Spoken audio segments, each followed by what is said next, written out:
Hey, hey, hey, everybody, and welcome back to the stream. We are live this Monday afternoon from Miami, Florida, where we had a very weird weekend full of weird weather. I don't know if this is impacting you guys where you live, California.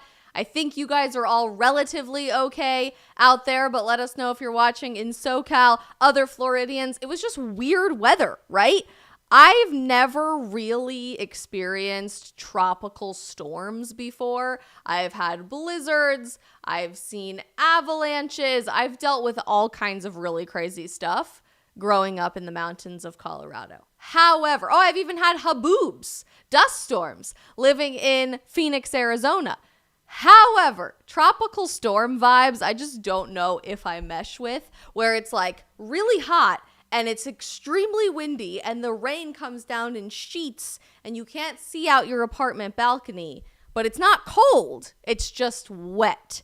Very weird. Don't know how much we'll ever get used to that, but that was my weekend here in Miami. Got a lot done, revamped some things in the studio. We've got a fun little studio update coming to you very, very soon with some fun equipment upgrades and studio upgrades, and we have all kinds of really fun stuff to talk about this week when it comes to YouTube, leaving you that little teaser as we get the week started, and I'll tell you more throughout the week. But I'm so glad to be back on the stream, excited to spend a great week with you guys and talk about some really fun subjects.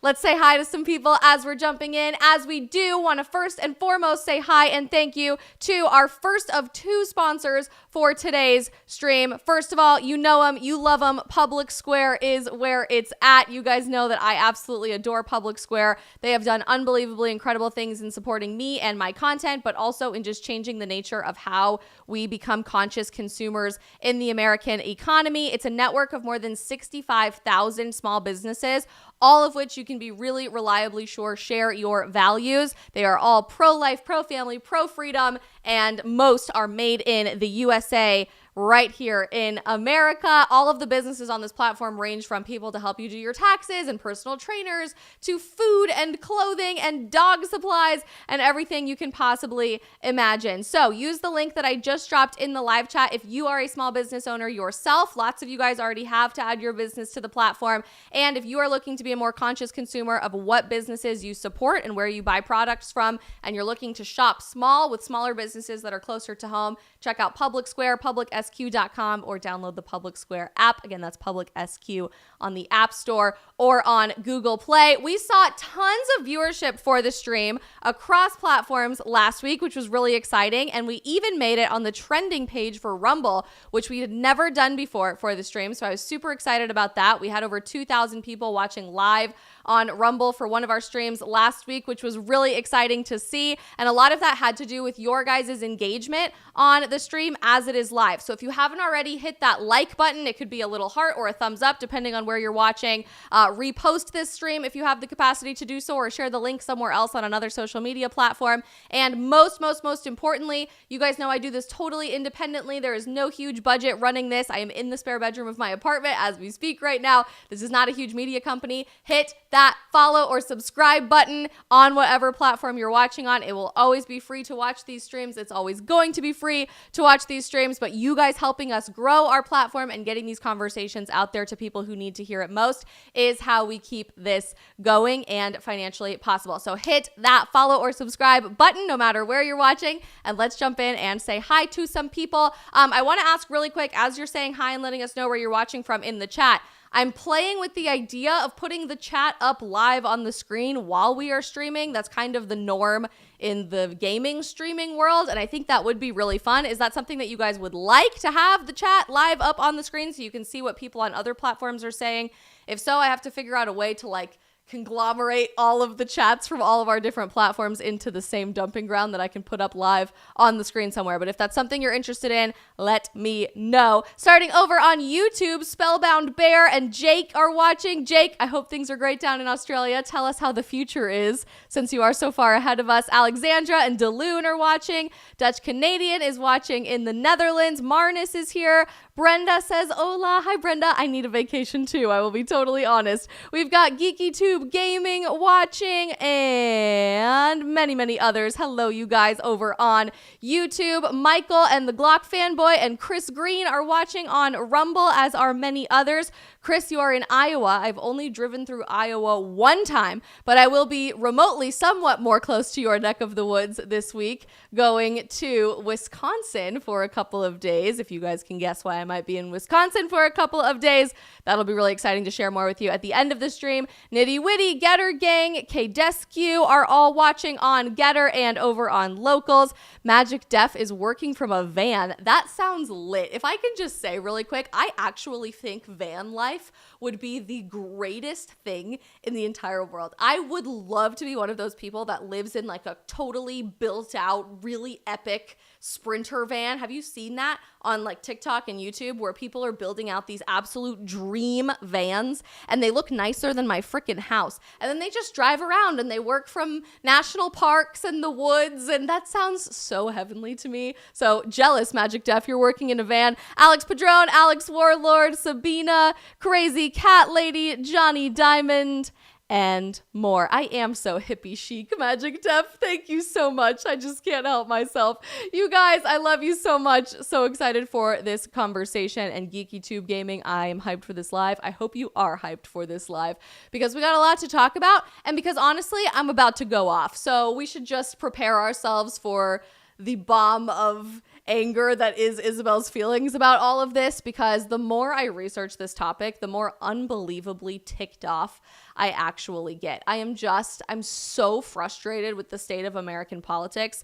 And honestly, it's not even localized to one party or the other at this point. You guys know I'm kind of a political nerd. I'm actually, if we're just being honest, a nerd across the board for like literally anything, whether it be nerd geek culture in movies and games and all of that, or nerd school academia culture with my degrees in biomedical sciences and being interested in law and medicine and all of those things, or just be a nerd about how the government works. I always have been such a nerd, right? And so I love diving into these things, but the more I have peeked behind the curtain in understanding how the American political system works, and this is speaking as someone who worked as an intern in the US Senate, as somebody who worked as an intern at the White House in 2018, I've volunteered on campaigns, I've worked for political nonprofits. Like, I love politics, and I am so sick and tired of politics. Like, genuinely, I just am so frustrated with everyone in positions of power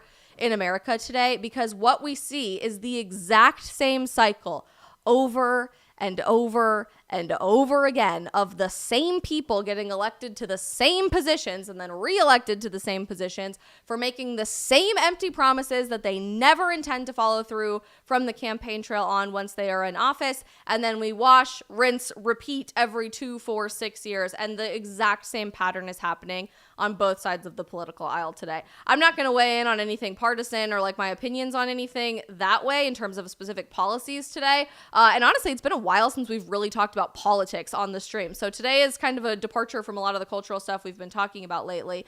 But I just saw a video over the weekend that made me realize this was something that we had to talk about because it's just too insane to keep ignoring. And that video was a TikTok that I watched as I was just scrolling through my For You page over the weekend, and it was comparing the age of Dianne Feinstein, tomato, who cares? I'll say Feinstein throughout the stream, who was born in 1933, okay? So this woman is 90 years old, and they were comparing her age of birth, her year of birth, to other inventions or notable things that have happened throughout American history. And it turns out Dianne Feinstein, who, as you guys know, is so old and so out of touch and so unaware of what is going on in politics that a huge video went super viral a couple weeks ago that one of her aides had to tell her how to vote on a bill.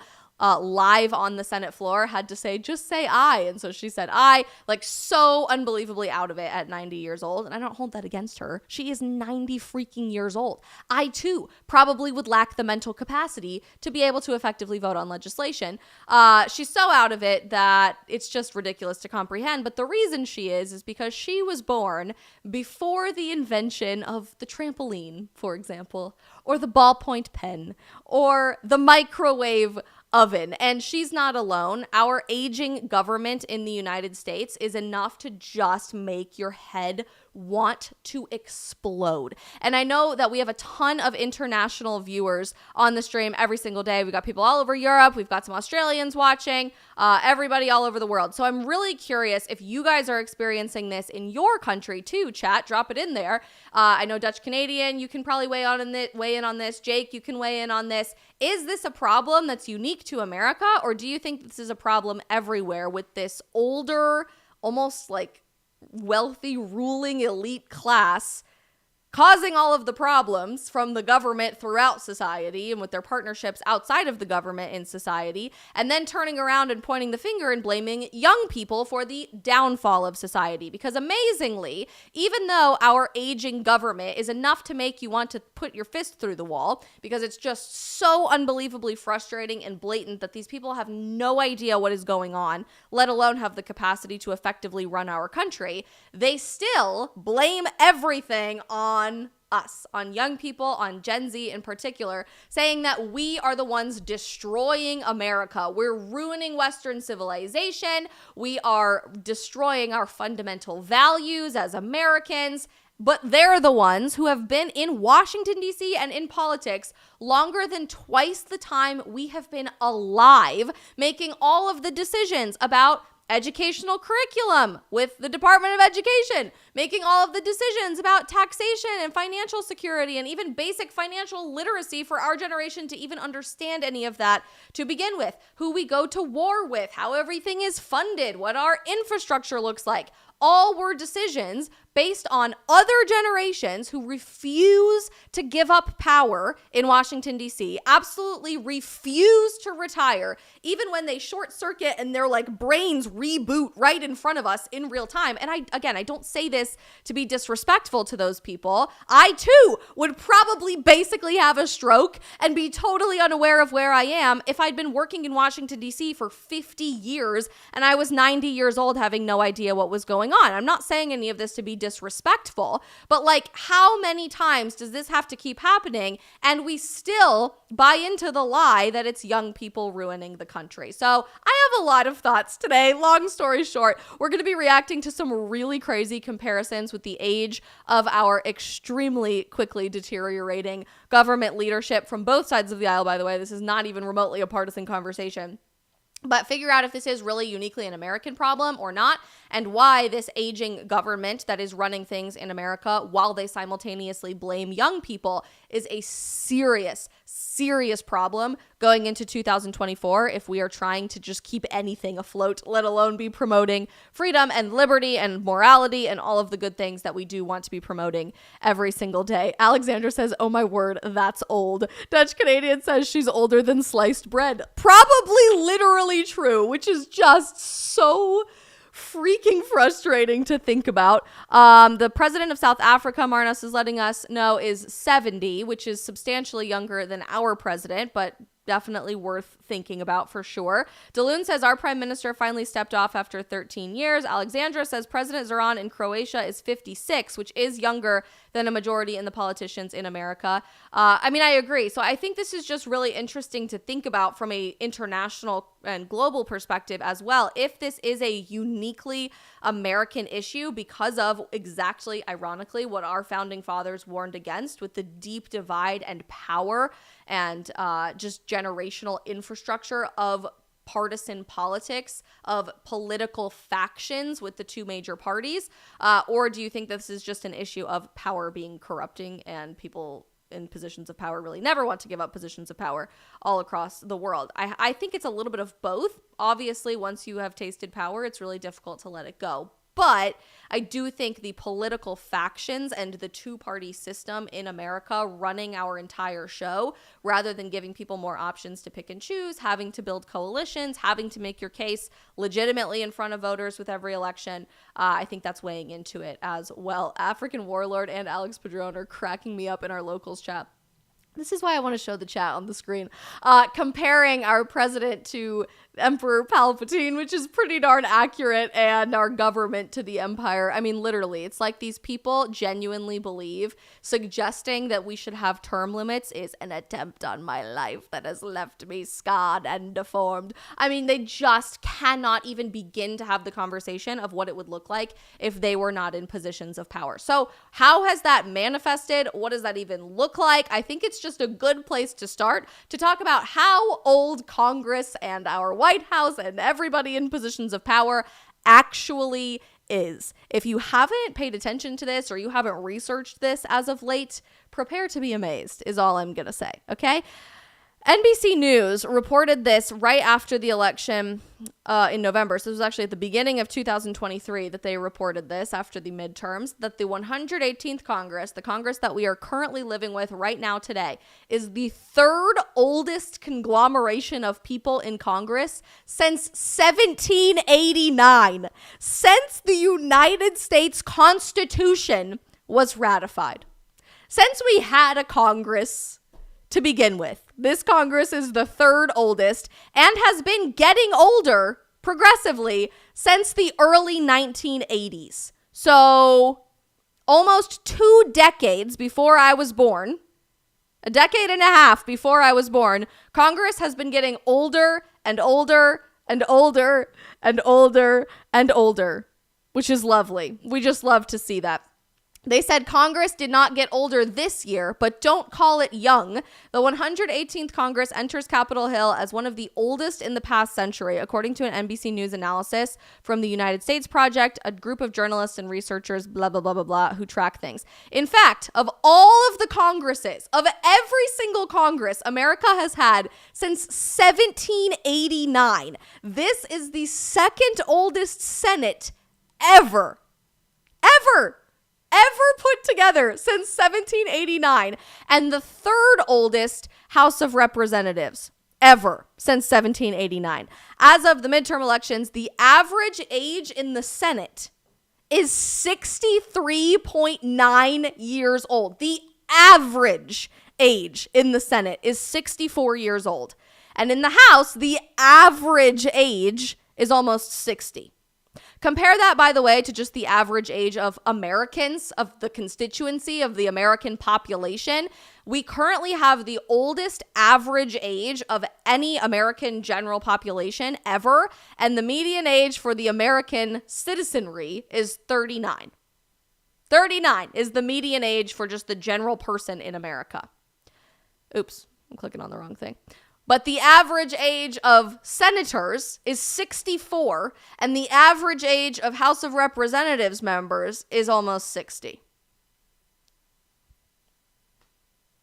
We love to see it. We love to see it. The average age of the 118th Congress, NBC News reports, is half a year younger than the last Congress. So we did get younger compared to the last Congress by 6 months, which I suppose is nice. But historical data shows this is an anomaly, as both the Senate and the House have aged significantly in the past 4 decades. The Senate has aged 12 years. The average age of a senator has gone up by 12 years in the past 4 decades. The average age of a House of Representatives member is up 9 years, almost a decade, in the last 4 decades. And by comparison, the median age in the United States has increased 9 years, roughly on track with the House since 1980. Again, just as a reminder, in case you're not from America and you don't know what's the rules here, there is no age cap in our government. So there's absolutely no age limit We don't even really have term limits in many positions of government. You can on a state-by-state basis, and we do have term limits for president, but we don't have any term limits for Congress. So that's part of the problem, is that these people are getting elected when they're like 30, and now they're 90, and we'll talk about that in just a second, continuing on in the exact same position, failing to do any of the things that they promised to do 40 years ago, or 50 years ago, or 60 years ago, because they would not have their position if they actually accomplished anything, right? We talk about that a lot here on the stream. But we have no age limit or age cap, and we certainly don't have term limits, but we do have minimum age requirements for when it's okay for you to run for office. To enter the House of Representatives, you have to be at least 25, and to enter the U.S. Senate, you have to be at least 30. We did elect the youngest person ever to the House, largely because of Gen Z, last term in the midterm elections with 25-year-old Maxwell Frost. He lives just north of me, closer to Orlando. He's a Democrat. Really interesting guy. He was vehemently opposed by the DNC to take his position. They thought he was not what they were looking for when it came to a Democrat politician. AOC is 33, and the oldest known representative is 86 years old. The oldest senator is 89. She's now 90 years old. They wrote this in January, so she's now 90. Fascinating. So interestingly, the oldest and youngest, I'm just making an observation, representatives and senators are all held by the Democrat Party, which I find really fascinating, that they're trying to paint this image that they are the only party for young people, and that's especially ramping up with their messaging going into the 2024 election. But shockingly, they also have the oldest people by far in both the House and the Senate. But if you think that just the average age is bad, let's have a little bit more fun here, okay? I'm going to focus on a handful of politicians in particular in really high positions of power here in just a second. But first, here's an article just generally about the 10 oldest members of the current United States Congress. And this is updated. This is new information, okay? So just as a refresher, if you're not from America and you're not really sure how our government is structured, I totally feel that. You guys are a lot of an international viewer base here, but generally we have two chambers of Congress. Just like how the UK has the House of Commons and the House of Lords, we have two chambers of Congress. Both are elected by the people. They're not based on land status or lordship status like the House of Lords in the UK, but we have the House of Representatives, which is a lot bigger, and it's based on population. So it's like a certain number of people in your area get one representative. You have to have at least one representative from every state. So Wyoming, for example, only has one representative, but every single state of all 50 gets 2 senators. So there's 100 senators all across the country. Both houses of Congress do have that age requirement. You have to be at least 25 years old to become a representative, and you have to be at least 30 years old to become a senator. But there's some way older people who are really the ones calling the shots as of February 2023, after everybody got sworn into the new Congress. Danny Davis is a current member of Congress. He is in the House of Representatives. He's a Democrat from Illinois, and he was born on September 6th, 1941. He is 82 almost years old. He probably is 82 now, because this was as of February 2023. So that's interesting. And I'll reiterate again for the zillionth time, I in no way am disrespecting these people. I'm not suggesting that they have nothing of value to offer. I'm sure they have unbelievable stories and experience. However, it's just interesting to note, is all I am saying. He's the 10th oldest member of Congress. Jim Clyburn, a House member who's a Democrat from South Carolina, is the 9th oldest member of Congress. He was born on July 21st, 1940. Been in office since 1993. 4 years before I was born. And I think the same was actually true. Oh, no, he was elected just before I was born. I was born on May 27th, 1997. Danny here was elected on January 3rd, 1997. All right, Jim, thank you. Nancy Pelosi reigns in at number 8. We're going to come back to talking about good old Nance. Was born on March 26th, 1940, making her 83 years old right now. She's been in office since 1987. A Democrat from California. Lovely. Steny, I don't know how to, I think it's Steny Hoyer is a House of Representatives member, a Democrat from Maryland, was born on June 14th, 1939. 1939. Has been in office since 1981. Has been in office as a House of Representatives elected member for the state of Maryland for almost 2 decades before I was born until now. Number 7. Number 6, Maxine. Good old Maxine Waters is a House of Representatives member, a Democrat from California. Was born on August 15th, 1938. 85 years old. Also, the people above me are moving in right now, so you might hear people hammering things. They're working on some maintenance things. Has been in office since 1991. A good 8.5 years before I was ever born. Don't we love to see it? Hal Rogers. Oh, I love that we're getting pharmaceutical ads at the same time that we talk about this. This is absolutely fantastic. Only in America do we get pharmaceutical ads on the internet while talking about our aging government. It's just, you can't make this stuff up, I swear. Hal Rogers, a House of Representatives member who's a Republican from Kentucky. Kentucky seems to have a really interesting field day with electing the same people over and over and over, by the way. I don't think I will ever quite understand it. Any Kentuckians watching, please let us know why this is. Was born on December 31st, 1937. And he's been in office since 1981. He looks so happy to still be in office, if you ask me. Number 4, Bill Pascrell, a House of Representatives member who is a Democrat from New Jersey, was born in January of 1937. He too has been in office since 6 months before I was born, and also just looks so happy and fully aware of the fact that he has been reelected for the last 26 years. Back and back and back and back to the House of Representatives. Number 3, Grace Napolitano is a House of Representatives member, a Democrat from California. She was born, and she actually looks pretty darn good for her age, is all I'm going to say, on December 4th, 1936. She's 86 years old. Wow. She's been in office since before the new millennium, January 3rd, 1999. So, 24 years? She's been in office that long. Older than both of my siblings. Love it. Don't we love it? Number 2, Chuck Grassley. If you guys didn't already know, he is a very, very elderly member of Congress. He is almost the oldest. Was born on September 17th, 1933. He is very close to the oldest member. She was also born in 1933. He's a Republican from Iowa. He's had a lot of big positions of leadership throughout congressional history. At 90 years old, he was previously in the House for a really long time, and then he moved over to the Senate. Originally assumed office in 1981. 1981.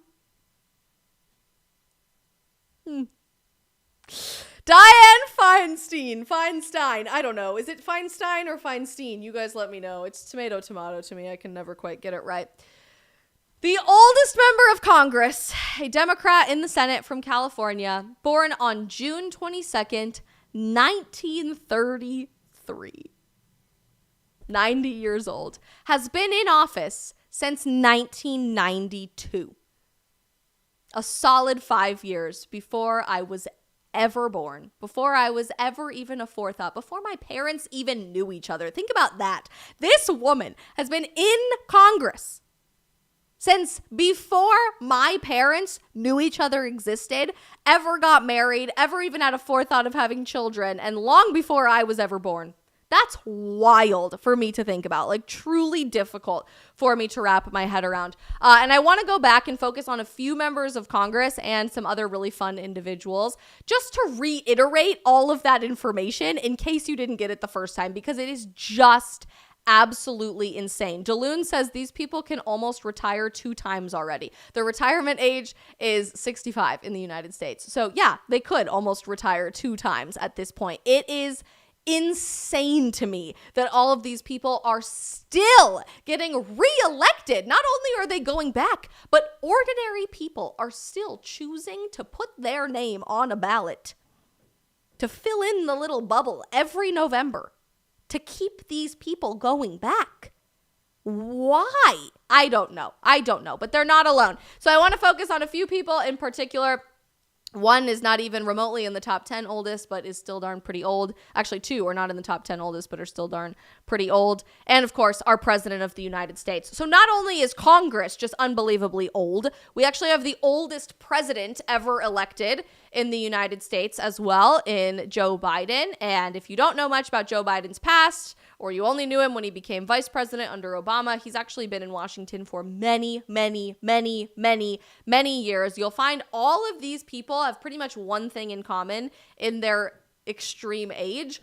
All of them have only ever had careers in politics, essentially. Whether they started as county supervisors or a county commissioner, or started in Congress, or had to work their way up through state legislature or whatever, all of these people have dreamt of clinging on to political power with everything that they possibly can muster so that they never have to leave Washington, D.C., or never have to leave political power and political office ever. So we have the oldest president ever elected in the United States of America, with Joe Biden right now. Nancy Pelosi obviously is one of the oldest members of Congress. She is 83. Lovely. Mitch McConnell, 81. He is a very important figure for the Republican Party in the U.S. Senate, also from Kentucky. So remember what I said about Kentucky voting in a bunch of old people? Interesting. Chuck Schumer is 72. He is the Senate Majority Leader right now, so holds the highest position of power other than the Vice President for the U.S. Senate. And of course, Dianne Feinstein, 90 years old, oldest member of Congress. And when you look at when these people were originally elected into office, Joe Biden was first elected to the U.S. Senate. He was an attorney first, but first elected to the U.S. Senate in 1972. Let's do some math, okay? I'm so shook that these things actually happen. 1972. This man has been in Congress / the White House as vice president, as president, and as a senator for literally longer than twice the time I have been alive. He was elected to the U.S. Senate 25 years before I was born.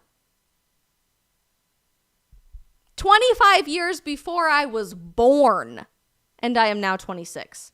So please, Mr. President, tell me more about all of the things that you are going to fix, having been in a position to fix all of the things for the last 51 years. Anything? Any information? Silence? Incompetence? Weird ramblings with words that don't exist? Probably. That would be the appropriate response. Nancy Pelosi stepped into politics first as a volunteer for the Democrat Party. So she started as a volunteer, working her way all the way up to Speaker of the House. She was first elected to Congress in 1987 and is now in her 19th term as a member of Congress. Mitch McConnell was first elected to the Senate in 1984. Bowling for Soup doesn't even have a song about 1984. It's too early for that. Chuck Schumer was first elected as a congressman before he moved over to the Senate in 1980. 1980. Dianne Feinstein started as a member of the Board of Supervisors for the city of San Francisco. It's kind of like a county commissioner or like city council. Same vibe.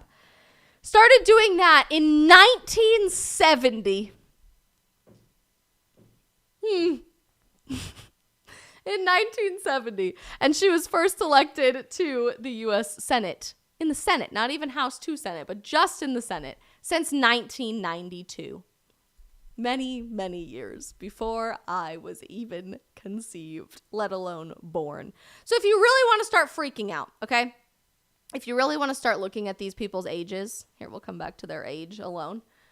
Joe Biden was born in 1942, Nancy Pelosi, 1940, 1942 for Mitch McConnell, 1950 for Chuck Schumer, a spring chicken, 19 1933 for Dianne Feinstein. You really want to start freaking out. Start thinking about the greater timeline, historical context of how old these people actually are, okay? Because it's one thing to just say, oh, they're really old. They don't really know what's going on. They've been in Congress way too long. No. Think outside of politics. Think bigger than politics. Think just humanity in general. And here's where you're going to start really freaking out. Mountain Lover, thank you for pointing this out so astutely in our locals chat. Someone has voted for Nancy Pelosi 19 times. Let that sink in. Yeah. Oh, yeah. Think about Joe Biden. Somebody has voted for this man since 1972. We love to see it. All right. You really want to be freaking out right now? Sit back, pop some popcorn, breathe in a bag if you must. I certainly was when I was learning all of this. And this was all inspired by that original TikTok that I saw over the weekend that I talked about at the beginning of the stream. The 20th century invention timeline from 1900 to 1949. So all of this, we're going to start in 1933. I'm not even going to go all the way back. We're going to start in 1933 when Dianne Feinstein was born, and we're going to go up to when Chuck Schumer was born. All these people in extreme positions of power. These things all happened before or after these people were born. Okay? Starting in 1933. After Dianne Feinstein was born. In 1933, the same year she was born, the FM radio was invented. As were stereo records. Didn't exist before good old Dianne. The very next year, the game Monopoly was invented. I don't know why I always think the game of Monopoly is like a zillion years old, but no, it was invented after Dianne Feinstein was born. The first tape recorder ever used to record broadcasting sound was after she was born. Nylon didn't exist until after she was born. Canned beer wasn't even a forethought in someone's mind until after she was born. The voice recognition machine, the photocopier, the first jet engine didn't exist until after Dianne Feinstein was born. The ballpoint pen was not invented until this woman had been alive for 6 years? 5 years? Lovely. We love to see it. The helicopter didn't exist until she was 6 years old. Great. Yes, the pen. Everybody's freaking out. A ballpoint pen did not exist until this girl was a little girl, like old enough to remember her memories. Not even a toddler. A small child. 1940. She would have been alive for 7 years. The modern color television system. The Jeep. The car I drive did not exist until she was 7 years old. The first computer did not exist until 1941. Aerosol spray cans didn't exist until Dianne Feinstein was 9 years old. 8 or 9 years old. Lovely. By the time she was 10, here we get really lucky, rubber was invented. And just as a reminder, Joe Biden was born in 1942, as was Mitch McConnell. Nancy Pelosi was born in 1940. So after Joe Biden, Mitch McConnell, and Nancy Pelosi were all born, after these people have all been alive, we have the first computer, the first color television, rubber did not exist before Joe Biden. Think about that for a minute. Just let that sink in. Maybe I am the only one freaking out about this, but I can't be the only person freaking out about this, right? Rubber did not exist before our current president of the United States. Maybe it's just me. I don't know. The Slinky. Silly putty. Kidney dialysis didn't exist until Joe Biden was 2. The atomic bomb, obviously. Think about this. Nancy Pelosi was born before Pearl Harbor. Okay? All of you who went to go see Oppenheimer in the last few weeks, yeah. That's when Nancy Pelosi was born. The microwave oven did not exist until Joe Biden was 4 years old. Until Nancy Pelosi was 6. As a little girl and a little boy, Joe Biden and Nancy Pelosi could not microwave things. And for some of you that live abroad, that might not be a big deal. Not everybody uses microwaves. I know that. But in America, that's a big deal. That's a pretty darn big deal. Okay? Wild. Tupperware didn't exist until Biden was 5. The Frisbee or Velcro or the jukebox. The jukebox didn't exist until she was 8 years old, Nancy Pelosi. I don't even want to do the math on how old Dianne Feinstein was. She probably remembers the first jukebox. Probably went down to the diner and played a song on the first jukebox. I don't know that she'll remember it. She doesn't even remember where she is now, but I'm just saying. Cake mix was not invented until 1949, when Joe Biden was 7 years old. He probably remembers, maybe, again, loose term because he never remembers where he is, bringing home the first cake mix with his mother to make cake. Oh, that goes through 1949. So all of that, and then right then Chuck Schumer was born, happened after these people were born.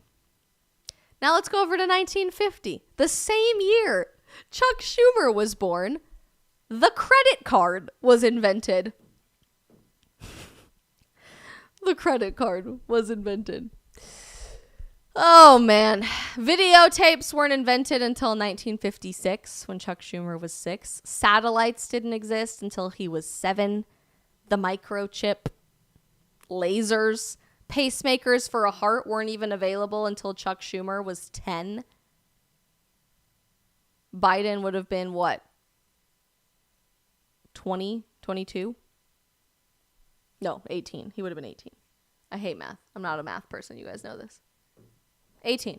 Biden was a grown-ass man, adult, when they invented pacemakers for a heart and weather satellites. I can't. I can't.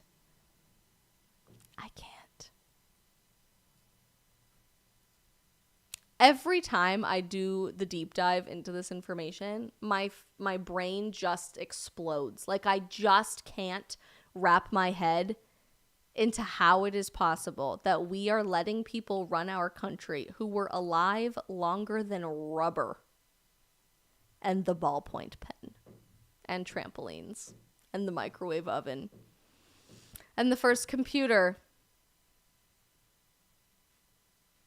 and pacemakers. Just all of it. Okay, here's one from Nintendo fan in our chat. Biden was of legal drinking age when the tape cassette was invented. What? I can't. That's insane. Mountain Lover says a few of these politicians were born closer to the Civil War than today. Let that sink in too. Yeah. And then we're surprised somehow, or it takes the media cycle by storm, when these people short circuit and reboot and can't function as a leader of the country, let alone just as a human being. And again, I say all of this out of the utmost respect in the world. Getting older is hard. Aging is really hard. It is not a graceful process, and it certainly is a privilege because a lot of people don't get to age. But I feel like it's weekend at Bernie's, like all the time in Washington, D.C., okay? I have a hard time seeing this as legitimate when in reality, for many of these circumstances, at this point, I honestly feel like continuing to elect these same people over and over and over again is basically akin to elder abuse. Like, they don't even know where they are, let alone what they should be doing or how they need to be voting on something or having the mental capacity to keep serving the country appropriately. And I feel like there's a lot more happening behind the scenes to keep these people propped up. But don't take my word for it. Let's just watch for ourselves, shall we? The younger generation now tells me how tough things are. Give me a break. No. I have no empathy for it. So Biden says that he has no empathy for young people in how tough things are because it was always much harder for him. Well, sure. I mean, without rubber, how can we possibly blame you for saying that? I could have literally spent like a 6-hour-long live stream showing you clips of Joe Biden. We're not going to do that. You guys already have seen all of the clips of Joe Biden. But not only do these people not have the ability to function, they also just have utter contempt for younger people, saying, hey, this is not normal. Like, this should not be normal. How you are operating is not healthy. I think you need some help instead of maybe trying to run our country. But just a thought, then this is their response to that. Generation now tells me how tough things are. Give me a break. No. I have no empathy for it. Give me a break.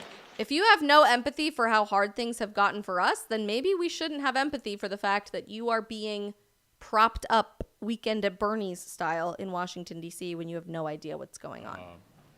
This was when Mitch McConnell... Been good bipartisan cooperation. Short circuits. And a string of... And I feel bad. This was in the middle of a press conference. He just like stops talking, stops breathing, focuses in on one thing in the distance, is trying not to fall over. Like, I genuinely feel bad. I don't know if he had a stroke. I don't know. They never confirmed that one way or another, but the staff in the background is like, what do we do? What do we do? What do we do? What do we do? Somebody, what do we do? Do you want to say anything else to the press? He like literally can't talk. He has to be escorted out of his own press conference. Could you address what happened here at the start of the press conference, and was it related to your injury from earlier this year where you suffered a concussion? Is that... I'm fine. I'm fine. You don't look fine. I'm sorry. You are not fine.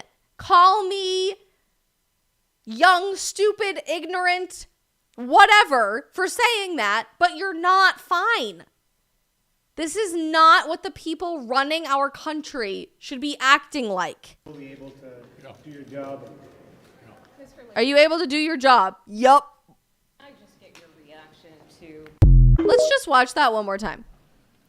This week has been good bipartisan cooperation and a string of... He just stops mid-sentence, is acting like he's about to fall over, and we're supposed to accept this as like, yep, you can lead one of the two major political parties in one of the most important establishments on the face of the planet for geopolitics. That sounds great. We trust you to tell us when we go to war. We trust you to set our school curriculum and how much people are taxed and how much money goes to survivors of natural disasters. $700 to families in Hawaii. Not him, Biden, but still. Yep, he just accepts he needs to leave because he can't function as a human being, which I feel bad about. What happened here at the start of the press conference, and was it related to your injury from earlier this year where you suffered a concussion? Is that... I'm fine. You suffered a concussion earlier this year when you fell. He fell down the stairs. I'm fine. I don't think you're fine, Mitch. You're fine, you're fully able to do your job? I'm totally able to do my job. He's not the only one. Just say I. This happened just a few weeks ago. It went pretty viral. I'm not sure if you guys saw this, but Dianne Feinstein, our lovely friend who was born before the ballpoint pen, had completely no idea what was happening on the floor of the U.S. Senate, and her staffer had to come tell her in her ear, and it was picked up in the microphone, how to vote on legislation, because that's super secure for making important decisions. These people vote on declarations of war. They vote on who gets to become the next Supreme Court justice. They vote on taxes and tax dollars and how things are appropriated in the government. I don't know if I trust someone with this little jurisdiction over her own mind to be making those types of decisions. Okay, just... Aye. Let's listen to that one more time. Just say I, her aide whispers, and it gets picked up by the mic. Say I. Okay, just... Aye. Okay, what's going on? I don't know. Just say I. And of course, as I this said, absolute on gem. Friday. This was on TV a couple of years ago. So this is old footage, like really old footage. This gem of Nancy Pelosi while she was Speaker of the House, discussing I don't know what they were talking about. I can't even remember. It was a few years ago on TV, and her brain like has a spontaneous reboot in the middle of a TV interview. This is absolutely iconic. You'll know the line when we get there. Started their early voting the day that we lost Ruth Bader Ginsburg. Her eyes are like being held up by the crypt keeper to stay alive. Stay awake, Nance! To be clear, you're not taking any arrows out of your quiver. You're not ruling anything out. Good morning. Sunday morning. Good morning. Sunday morning. Just like totally reboots in the middle of an interview. We're watching that again. States, as I said, on Friday, started their early voting the day that we lost Ruth Bader Ginsburg. But to be clear, you're not taking any arrows out of your quiver. You're not ruling anything out. Good morning. Sunday morning. Good morning. Sunday morning. What? We have a responsibility. We take an oath to protect and defend the Constitution of the United States. I'm shook. I'm shook. Good morning. Sunday morning. Good morning, Sunday morning. So that's just enough to freak literally anyone out. And if I freaked you out, I'm sorry. Michael says in our in our Rumble chat, I knew it. She's a robot. Yeah, it kind of feels like it. Like, honestly, it all feels like they're just robots at this point. Have you guys seen the crazy, like, conspiracy theory on TikTok that they have multiple Bidens, that there's like a Biden lookalike because his face looks slightly different and a little more shiny and polished, and they basically have like body doubles for all these people? It's a ridiculous, crazy conspiracy theory, but it is really, really funny at the end of the day. So enough to freak you all out. I'm sorry if I totally freaked all of you out. I certainly am freaked out by this information, but where I just get really unbelievably frustrated, and I pray that somebody out there is listening to this information, because I feel like I've said this 3,000 times in the last few years, and I usually get a lot of hate for it, or I get a lot of people saying that I'm uneducated about how politics is supposed to work, or that I'm just living in a pipe dream scenario, or whatever, delusional. I am not Delulu. I am quite aware of how all of this works. I cannot stand the fact that these are the same people who then turn around and point the finger and try to blame our generation for destroying the country. How that's even logically possible or logistically possible when we're talking about the same people that have gone back over and over and over and over again, some longer than twice the time that we have been alive, making the same bad decisions or instituting the same failed promises on the campaign trail over and over and over again. How they have the audacity to blame their lack of leadership, from both political parties, by the way. This is not unique to any one side of the partisan aisle or the other. On us.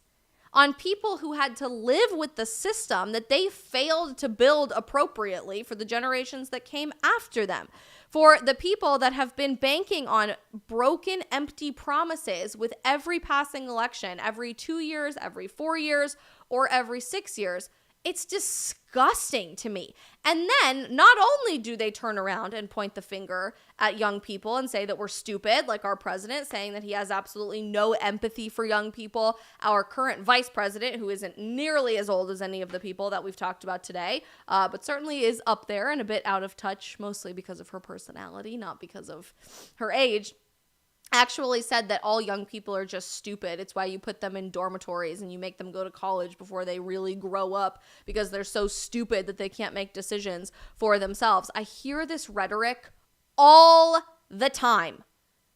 If you look at the last election, when we had the two youngest candidates ever running for office, Maxwell Frost, who was successfully elected as the youngest person ever to the U.S. House of Representatives, but also my friend Caroline Leavitt, who was running for the Republican Party as the youngest person ever, who was running for the House of Representatives. Unfortunately, she didn't end up winning her race, which was crazy because they were predicting that for months and months and months with all of the polling, but different conversation for a different time.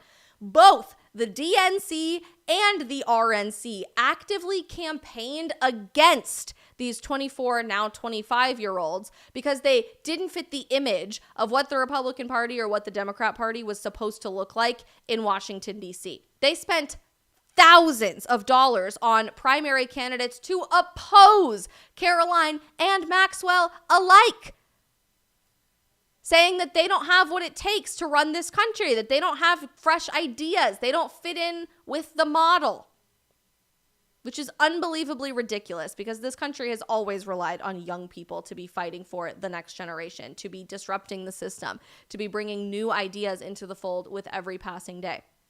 So the lies that exist with just young people being incompetent blows my mind, because then, conveniently, at the exact same time these people turn around and point the finger and call us stupid, say that we don't have any place in this governance thing, we don't have an opportunity to make our voices heard, we are stupid, we are lazy, we are uneducated.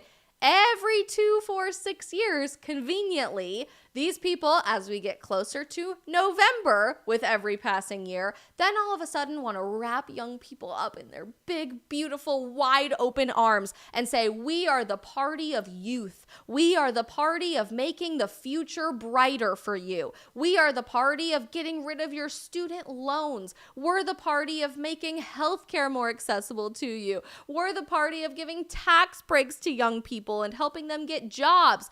And all of it is just this pathetic, desperate, superficial, shallow campaign grab to try to buy young people's votes, while every other day of the year, other than the first Tuesday in November every 2, 4, or 6 years, they crap all over young people, saying it's a problem that our Congress is so old they can't even remember their own name. They say that we're entitled, that we're selfish, and that we're too disruptive when we bring these concerns up. I don't think our generation's going to have it. And I don't think that that's necessarily a bad thing, because continuing to just rinse, wash, repeat the same lies, the same talking points, the same parties, and the same people for the last 50, 60 years, I don't think we have absolutely any interest in. No, thank you. Unsubscribe. And if that makes me a radical revolutionary to say that, sure. I've been called worse in my life.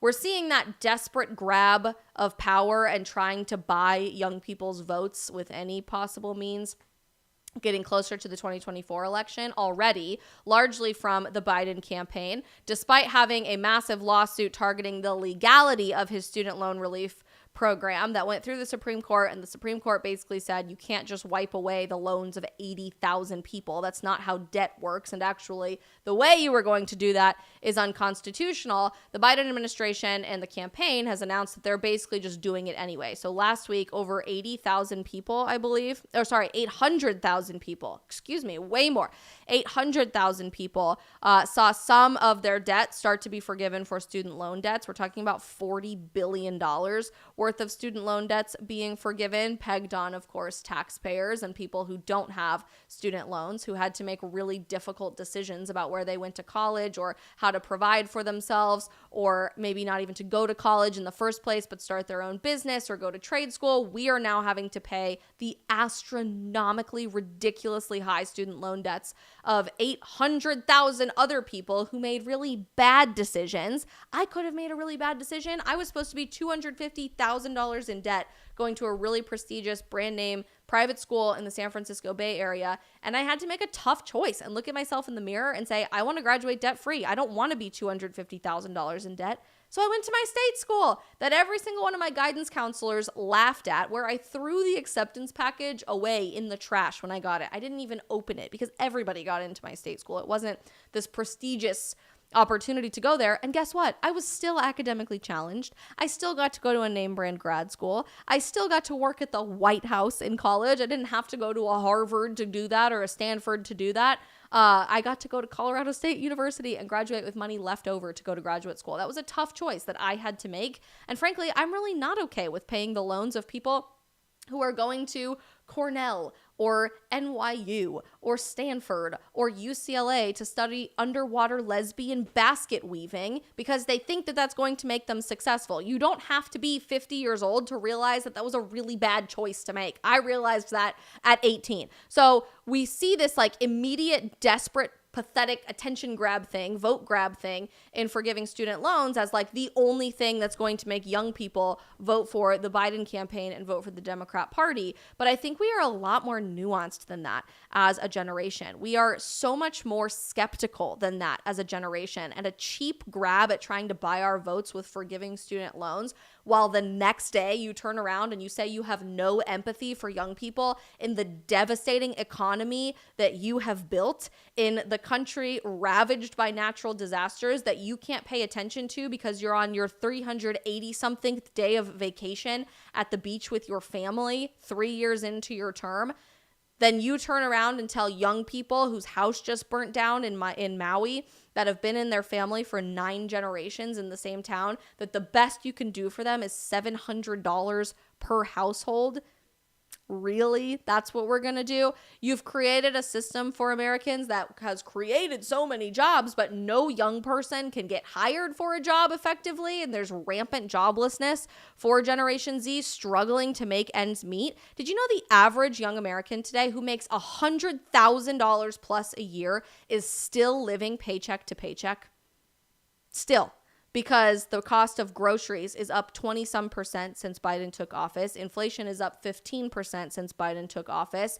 Gas is up 67 or something, 62, I can't remember, percent since Biden took office. If we can't fill up our cars and buy groceries and pay rent and certainly buy a house in this economy, and with this type of rampant inflation and loan rates and mortgage rates and all of the above, if we can't make a decision to go to a 4-year university because you keep locking them down and there's no value in our education whatsoever, newsflash, whistleblowers are saying we might have another lockdown by mid-September, which would be absolutely devastating to our generation's educational trajectory.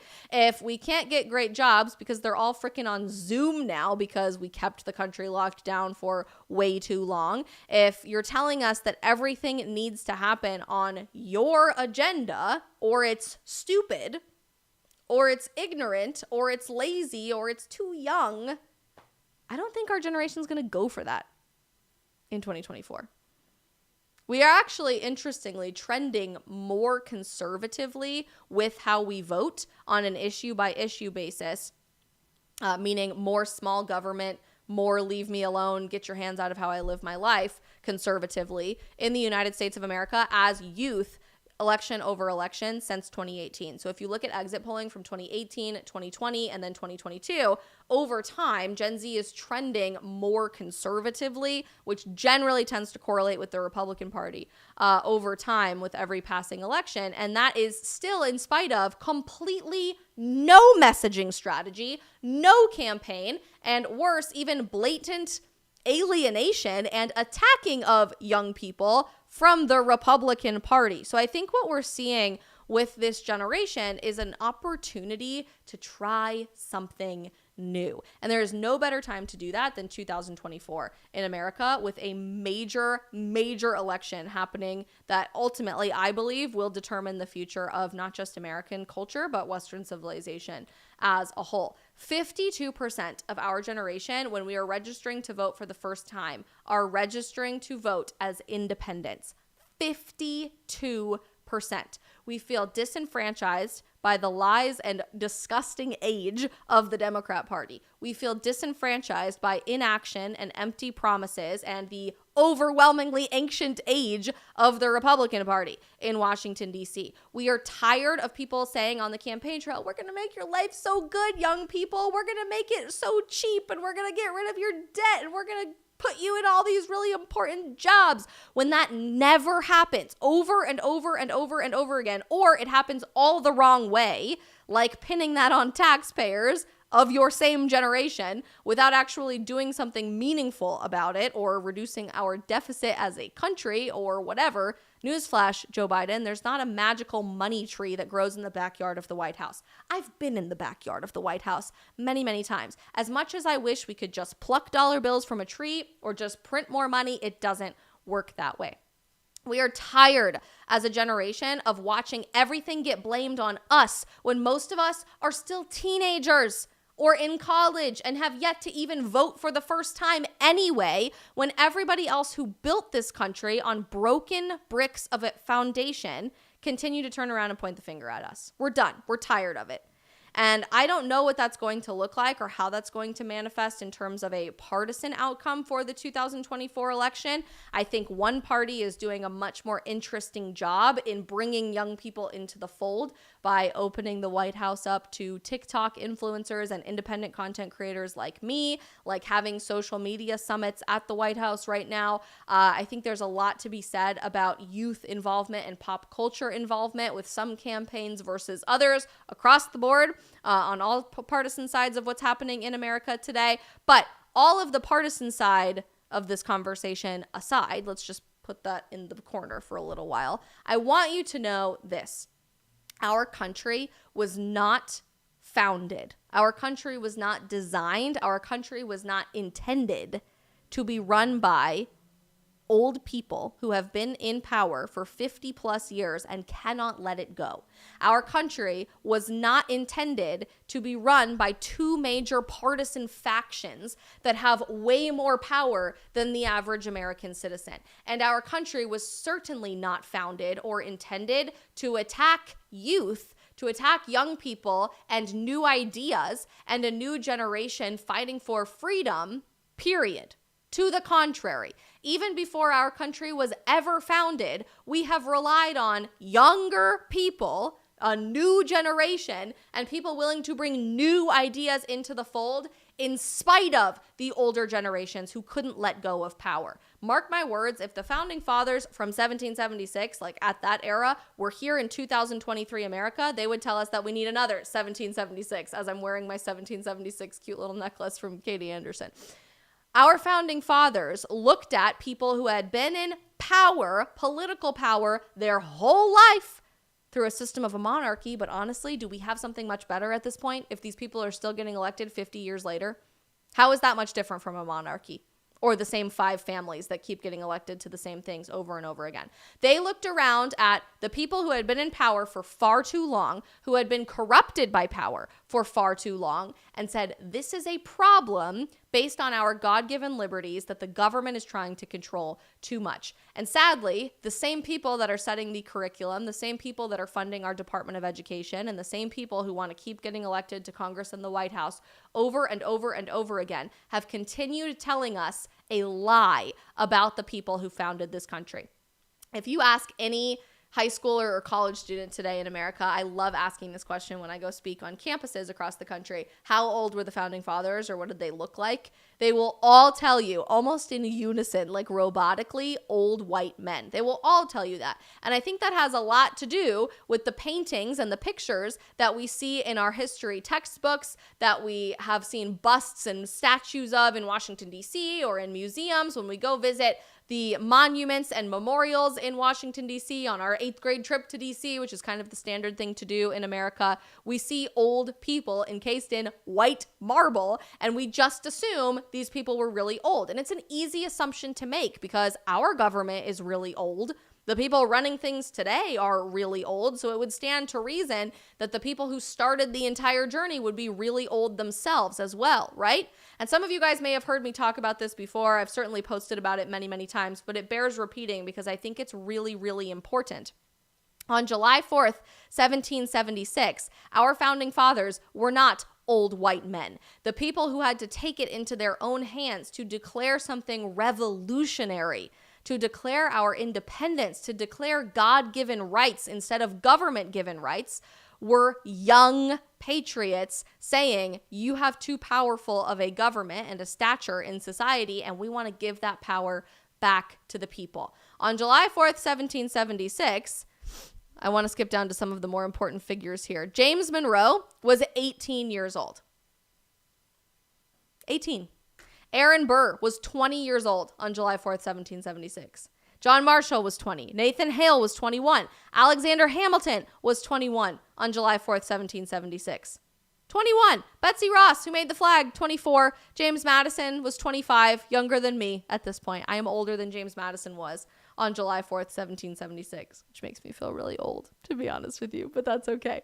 Abigail Adams was 31. Thomas Jefferson, who wrote the Declaration of Independence, one of the most important political documents, if not the most important political document in all of human history, was 33 years old on July 4th, 1776. If you tell that to a college student, 33 might sound really old, but when you think about the fact that the median, wow, Isabel's brain is shorting, just like all of these politicians in Congress. When you think about the fact that the average age of our Senate is 60, 33 sounds pretty dang great to me. 33 years old, Thomas Jefferson was on July 4th, 1776. And George Washington, who's like the super elderly, extremely old, white hair, old man on the battlefield in all of our pictures. 44! He was 44 years old on July 4th, 1776. I've said this until I was blue in the face over and over again because sadly, even when I speak to politicians, they don't know any of this information. It bears repeating endlessly until our entire society gets this. Our country and Western civilization has always relied on young, countercultural, patriotic, a new generation with new idea fighters to bring freedom into the next generation. To have this crazy experiment that we call the United States of America continue to exist. We always like to say and quote former presidents by saying freedom is never one generation away from extinction. I think it's even more than that. I think it's more profound than that. Freedom relies on the next generation while they are coming into their unique generational identity to be fighting in order to see it survive through their generation's history. You cannot bank on the same people holding on to the same power for a century, or even half a century for that matter, and expect this thing to survive with a new era, a new age, new cultural standards, new cultural values, if you don't bring young people into the fold to make that happen. And I don't know what the outcome of this next election is going to look like. I certainly don't know what the outcome of the two-party system is going to look like. I would stand to reason and argue that we're going to do everything we can to make sure that it ceases to exist within our lifetime because it set us up for a lot of heartbreak and disappointment and issues in our country, fundamental issues of governance. But I do know this. Gen Z is done. We're over it.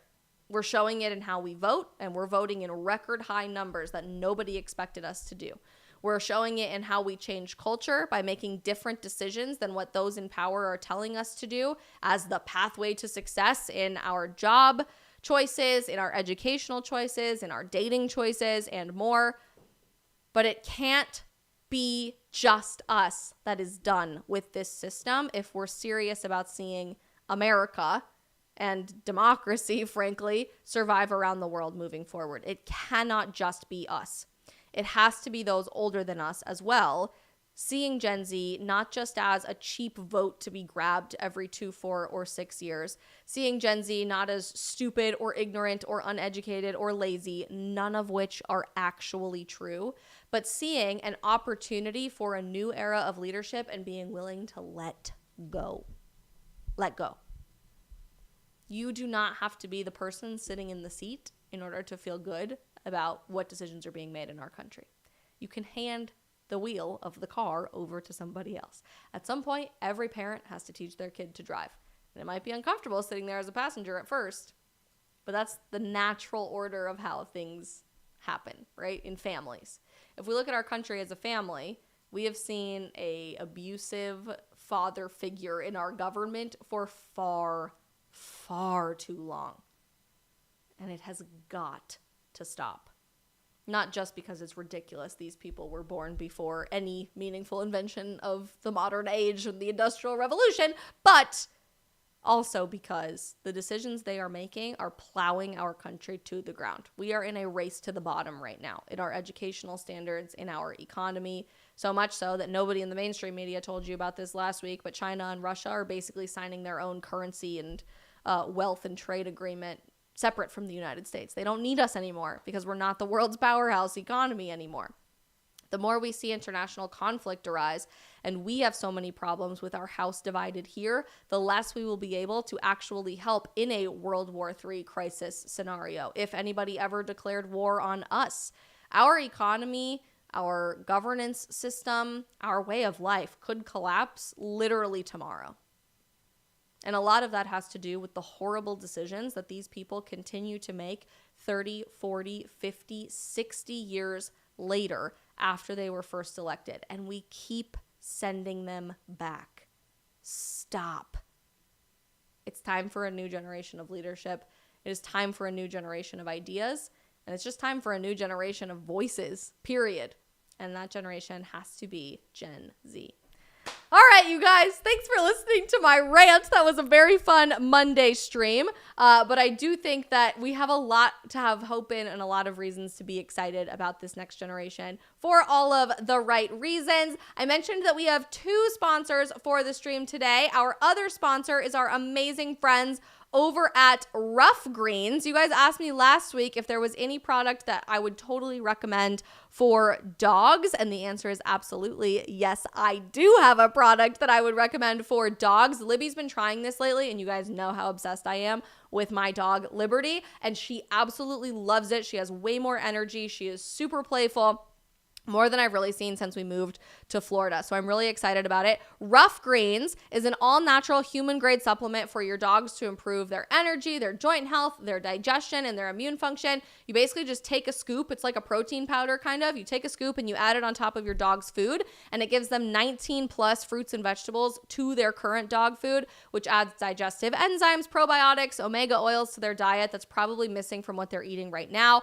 When Ruff Greens sent us our package to try, Liberty literally could not stop whining and smelling the box. She's obsessed with their treats and the supplement in her dinner and absolutely loves it. Like, literally cannot get enough of this stuff. Libby has a lot more energy, as I mentioned. Her coat is a lot shinier, and she's a much happier dog since taking Ruff Greens. And you guys know how much I love my dog. I would never tell you to give your dog something that wasn't working for me and mine. So I'm going to be dropping the link right now into the chat. You guys should absolutely try Ruff Greens. If you go to tryruffgreens.com, you can add something really meaningful to your guys' family and your dog's diet to give yourself the happiest, healthiest dog as a member of your family moving forward. As I mentioned, this week is a really exciting week. I am traveling to Wisconsin on Wednesday for the Republican primary debate. So that's really exciting. I will be watching IRL, and I'm very, very excited to bring all of that to you guys content-wise. I probably won't cover a whole lot of it actually live, but we'll talk about it when I get back on Thursday. But I am excited to just see a new state. I've never been to Wisconsin before. I'm there for like 12 hours, so I don't have a lot of time to explore, but if you have any Milwaukee regs, send them my way. And we've got all kinds of exciting stuff to talk about on the stream throughout the week. Locals, I know last week we didn't end up posting either of our series, Domus or Outdated, but we are going to be posting last week's episodes this week. I apologize, things just got so crazy with external meetings and writing stuff is all I'm going to say. So they are coming to you guys. I absolutely promise things have just gotten a little crazy, but if you guys don't know Locals, we are jumping over there right now for our post-stream Q&A and excited to spend some time hanging out over there. Locals is our more intimate and small, tight-knit community where we get to talk to each other a little bit more one-on-one after the stream every single day. You can click on the link that I just dropped in our live chat to join us over there, and I'm really excited for you guys to join us there. We have all kinds of content that only exists on Locals rather than on all of our other platforms. And teaser again, we've got a lot of exciting stuff coming to YouTube as well. So do me a huge favor as we round out the stream today. If you haven't already liked this episode, please do so. It could be a little heart or a thumbs up button, depending on where you're watching. Ring the notification bell so that you always know when we go live and when we upload a new video. And most importantly, hit that follow or subscribe button if you guys haven't already. It makes such a world of difference in continuing to grow these channels and growing this conversation. YouTube, Facebook, Rumble, Getter. We will see you tomorrow at 3 p.m. Eastern for the stream. Locals, don't go anywhere. We'll be right back. Bye, guys.